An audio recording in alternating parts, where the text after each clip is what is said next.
ಸ್ನೇಹಿತರೆ, ಭರತಖಂಡ ಚಾನಲ್ಗೆ ಸ್ವಾಗತ. ವಿಜಯನಗರ ಸಾಮ್ರಾಜ್ಯ ಅನ್ನುತ್ತಲೇ ನೆನಪಾಗೋದು ಶ್ರೀಕೃಷ್ಣದೇವರಾಯರು. ಇಂದು ನಾವು ಇದೇ ಶ್ರೀಕೃಷ್ಣದೇವರಾಯರ ಬಗ್ಗೆ ಹಾಗೂ ವಿಜಯನಗರದ ಬಗ್ಗೆ ಕೆಲವೊಂದಷ್ಟು ಮಾಹಿತಿಯನ್ನು ತಿಳಿತಾ ಹೋಗೋಣ. ಕ್ರಿಸ್ತಶಕ 1036ರಲ್ಲಿ ಹರಿಹರ ಮತ್ತು ಬುಕ್ಕರಾಯರು ತುಂಗಭದ್ರಾ ನದಿಯ ತೀರದಲ್ಲಿ ವಿಜಯನಗರ ಸಾಮ್ರಾಜ್ಯವನ್ನು ಸ್ಥಾಪಿಸ್ತಾರೆ. ಈ ಸಾಮ್ರಾಜ್ಯವನ್ನು ಸ್ಥಾಪಿಸಿದ ಉದ್ದೇಶ ಏನು ಅಂದರೆ, ದಕ್ಷಿಣ ಭಾರತವನ್ನು ಮೊಘಲ್ ದಿಲ್ಲಿ ಸುಲ್ತಾನರು ಮತ್ತು ಬಹುಮನಿ ಸುಲ್ತಾನರ ಆಕ್ರಮಣದಿಂದ ರಕ್ಷಿಸೋದಕ್ಕೆ. ಮತ್ತು ಆಗಿನ ಕಾಲದಲ್ಲಿ ವಿಜಯನಗರದ ರಾಜಧಾನಿ ಇಂದಿನ ಹಂಪಿಯಾಗಿತ್ತು. ಈ ಸಾಮ್ರಾಜ್ಯ ದಕ್ಷಿಣ ಭಾರತದ ಅತ್ಯಂತ ಬಲಿಷ್ಠ ಹಿಂದೂ ಸಾಮ್ರಾಜ್ಯವಾಗಿತ್ತು. ಧಾರ್ಮಿಕ ಸಹಿಷ್ಣುತೆ ಹಾಗೂ ಕೃಷಿಗೆ ಹೆಚ್ಚು ಮಹತ್ವವನ್ನು ನೀಡಲಾಗಿತ್ತು.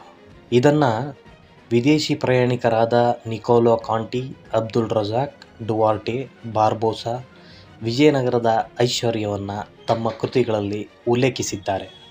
ಶ್ರೀಕೃಷ್ಣದೇವರಾಯರು ಕ್ರಿಸ್ತಶಕ 1509ರಿಂದ 1529ರವರೆಗೆ ಆಳ್ವಿಕೆಯನ್ನು ಮಾಡಿದ್ದಾರೆ. ತುಳುವ ವಂಶದ ಶ್ರೇಷ್ಠರ ಚಕ್ರವರ್ತಿ ಎಂಬ ಬಿರುದನ್ನು ಪಡೆದುಕೊಂಡಿದ್ದಾರೆ. ವಿಜಯನಗರದ ಸಾಮ್ರಾಜ್ಯವನ್ನು ಅತ್ಯಂತ ವಿಸ್ತಾರ ಮತ್ತು ಐಶ್ವರ್ಯವನ್ನು ಆ ಕಾಲದಲ್ಲೇ ಕಾಣುವಂತೆ ಮಾಡಿದ್ದು ಇದೇ ಶ್ರೀ ಕೃಷ್ಣದೇವರಾಯ. ಅವರನ್ನು ಆಂಧ್ರಭೋಜ, ಕನ್ನಡದ ರಾಜ್ಯ ರಮರಾಮಣ ಎಂದು ಕೂಡ ಕರೆಯುತ್ತಾರೆ.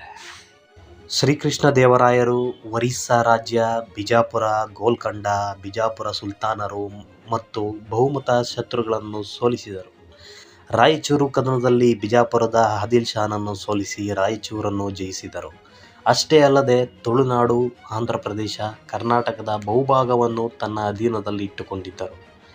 ಕೇವಲ ರಾಜ್ಯಗಳನ್ನು ಗೆಲ್ಲೋದಲ್ಲದೆ ರಾಜ್ಯದ ಜನರ ಮನಸ್ಸನ್ನು ಕೂಡ ಗೆದ್ದಿದ್ದರು. ಪ್ರಜೆಗಳಿಗೆ ನ್ಯಾಯಪ್ರಿಯ ಹಾಗೂ ದಯಾಳು ಆಡಳಿತಕಾರ. ಕೃಷಿ ನೀರಾವರಿಗಾಗಿ ಅನೇಕ ಕೆರೆಕಟ್ಟೆ, ಕಾಲುವೆಗಳನ್ನು ನಿರ್ಮಿಸಿದ್ದರು. ವಾಣಿಜ್ಯಕ್ಕೆ ಹೆಚ್ಚಿನ ಪ್ರೋತ್ಸಾಹ ನೀಡಿದ್ದರು. ಅರಮನೆಗಳಲ್ಲಿ ಚಿನ್ನ, ಬೆಳ್ಳಿ, ಮುತ್ತುಗಳ ಐಶ್ವರ್ಯ ರಾಶಿಯೇ ತುಂಬಿಸಿದ್ದರು. ಬರೀ ಆಡಂಬರಕ್ಕೆ ಅಲ್ಲದೆ ಸಾಹಿತ್ಯಕ್ಕೂ ಕೂಡ ಹೆಚ್ಚಿನ ಬೆಂಬಲವನ್ನು ತೋರಿಸಿದರು. ಶ್ರೀಕೃಷ್ಣದೇವರಾಯರು ಕೇವಲ ಕನ್ನಡವಲ್ಲದೆ ತೆಲುಗು, ಸಂಸ್ಕೃತ, ತಮಿಳು ಭಾಷೆಗಳಿಗೆ ಪೋಷಕರಾಗಿದ್ದರು.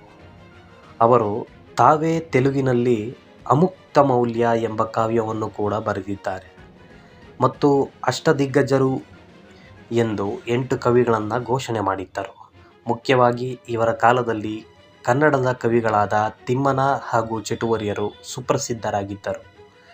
ಇವರು ನಿರ್ಮಿಸಿದ ಹಂಪಿಯ ವಿಠಲ ದೇವಾಲಯ, ಅಜರಾಮರ ದೇವಾಲಯ, ಅಜರಾಮರ ಮಂಟಪ, ಕಲ್ಲಿನ ರಥ ಮುಂತಾದ ಶಿಲ್ಪಗಳು ಇವರ ವಾಸ್ತುಶಿಲ್ಪ ವೈಶಿಷ್ಟ್ಯಕ್ಕೆ ಉದಾಹರಣೆಯಾಗಿದೆ. ಇಷ್ಟೆಲ್ಲ ಮಾಡಿದ ಶ್ರೀಕೃಷ್ಣದೇವರಾಯರು ಕ್ರಿಸ್ತಶಕ 1529ರಲ್ಲಿ ತನ್ನ ಕೊನೆ ಉಸಿರನ್ನು ಎಳೆಯುತ್ತಾರೆ. ಅವರ ಮರಣದ ನಂತರ ಸಾಮ್ರಾಜ್ಯದ ಕುಸಿತ ಆರಂಭವಾಗುತ್ತೆ. ಆಡಳಿಕೆಯಲ್ಲಿ ಸಡಿಲತೆ ಕಾಣಿಸಿಕೊಳ್ಳುತ್ತೆ. ಆದರೆ ಅವರ ಸ್ಮರಣೆ ಇನ್ನೂ ಕನ್ನಡಿಗರ ಹೃದಯದಲ್ಲಿ ಜೀವಂತವಾಗಿದೆ. ಸ್ನೇಹಿತರೆ, ಶ್ರೀಕೃಷ್ಣದೇವರಾಯರು ಕರ್ನಾಟಕದ ಹಾಗೂ ದಕ್ಷಿಣ ಭಾರತದ ಅತ್ಯುತ್ತಮ ಚಕ್ರವರ್ತಿ ಎಂದು ಪರಿಗಣಿಸಲ್ಪಟ್ಟಿದ್ದಾರೆ.